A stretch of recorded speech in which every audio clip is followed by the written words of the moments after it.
Pemirsa, terima kasih Anda masih menyaksikan Gapai Kemuliaan dalam episode Ijma dan Qiyas, sumber hukum setelah Quran dan hadis. Pak Kiai, kita sangat lazim ya mendengar fatwa MUI misalnya tentang oke, terakhir mungkin sound horeg, mungkin ada rokok dan lain sebagainya. Kadang-kadang saya pribadi juga bertanya, itu kedudukan fatwa seperti apa ya? Apakah itu sifatnya mengikat kepada kita sebagai kaum muslim? Atau hanya sekedar himbauan? Atau seperti apa Pak Kiai? Dalam Islam, fatwa itu mengikat kepada yang bertanya.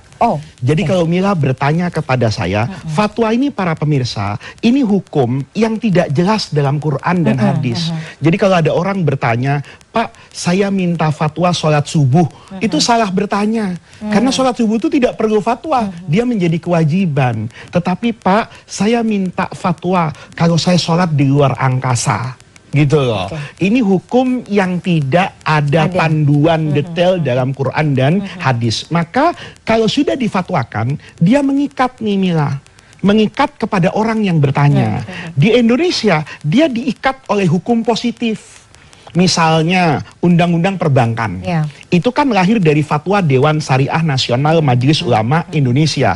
Tetapi yang mengikat masyarakat itu bukan fatwa, tapi undang-undang perbankan, POJK dan sebagainya. Karena fatwa itu desainnya mengikat kepada mereka yang bertanya. Nah, oleh karena itu para pemirsa, konsep ijma ini sebetulnya sudah dilaksanakan secara arif oleh ulama di semua belahan dunia. Di Indonesia ada MUI, ada NU, ada Muhammadiyah, ada banyak ormas. Di Al-Azhar misalnya ada namanya Majma' Al-Buhus. Di Rabithah Alam Islami, di OKI, itu ada Liga Fikih misalnya. Itu sudah berusaha untuk mendekati konsep ijma'. Jadi kalau misalnya di OKI, itu anggota konferensi Islam, itu ada lembaga fikihnya. Nanti di Rabithah Alam Islami yang di Mekah itu yang diikuti oleh banyak negara muslim, atau di belahan negara manapun, itu sudah menggunakan konsep ijma' tetapi tidak 100%. Dia menghadirkan pakar, dia menghadirkan ulama. Tentu kalau bicara ulama itu juga sulit kan, karena siapa yang tahu ini ulama atau bukan. Ada ulama alim tapi tersembunyi, ada ulama yang kayak saya ndak ada ilmunya tapi tampil di TV misalnya. Nah, oleh karena itu kata guru saya dulu, malayudroku kuluhu layutroku juluhu. Kalau kamu ndak bisa sholat berdiri, sholatnya duduk. Maka kalau konsensus semua orang itu tidak bisa dilakukan, maka konsep ijtihad jama'i, kolektif kolegial.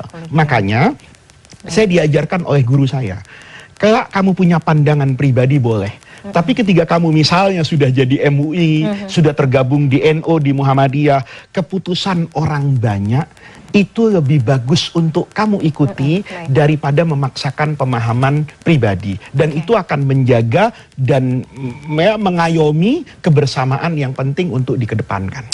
Jadi sebenarnya konsekuensi hukum itu jatuh kepada kita, itu tergantung pada tadi yang bertanya ya Pak Kiai ya. Dan kita dibatasi oleh hukum positif tadi ya di negara tersebut ya. Baik, Pak Kiai, ini sangat menarik sebenarnya pembahasannya, masih banyak yang mungkin belum kita gali, tapi apa daya, waktu juga terbatas. Insya Allah nanti kita akan lanjutkan pada kesempatan yang akan datang. Sekali lagi terima kasih ilmunya hari ini Pak Kiai. Pemirsa, tidak terasa usai sudah perjumpaan kita dalam program Gapai Kemuliaan hari ini. Semoga kajian hari ini membawa manfaat, membawa kebaikan, dan Allah Azza wa Jalla senantiasa mudahkan kita semua untuk bersemangat dalam menuntut ilmu agama. Amin ya rabbal alamin. Terima kasih atas perhatian Anda. Saya Meladia Rahma dan juga Kiai Haji Muhammad Faiz undur diri. Insya Allah kita akan jumpa lagi pada episode yang akan datang. Wabillahi taufiq wal hidayah. Wassalamualaikum warahmatullahi wabarakatuh.